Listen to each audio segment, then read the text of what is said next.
শেষ? পড়াশোনা কেমন হলো? হ্যাঁ ভালো। আচ্ছা আমার একটা কথা বলো তো, তোমাকে সবসময় স্কুলে কে নিয়ে আসতো, তোমার আব্বু নাকি আপু? আপু।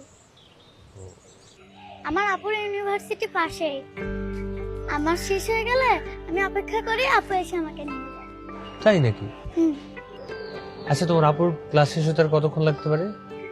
এই আর 10-15 মিনিট পরে শেষ হয়ে যাবে। তাহলে আজকে আমরা একটা কাজ করি, চলো ঠিক আছে। তোমাকে নিয়ে তোমার আপুর ভার্সিটির সামনে যাই, তারপর সেখান থেকে তোমার আপুকে নিয়ে একবারে বাসায় যাই। ঠিক আছে। ঠিক আছে। আচ্ছা তোমার কি ফুচকা পছন্দ? হ্যাঁ ফুচকা আমার খুব ভালো লাগে। আচ্ছা তোমার আপুকে তুমি বলবা কি যে আপু আমি ফুচকা খাবো, যদি না খাওয়াতে চাই তাহলে কান্নাকাটি করবা, জেদ করবা, ঠিক আছে? তারপর আমরা একসাথে ফুচকা খাবো। ঠিক আছে। এই টেকনিক আমি খুব ভালো পারি। বাহ বাহ বাহ, এই না হলে আমার শালিকা।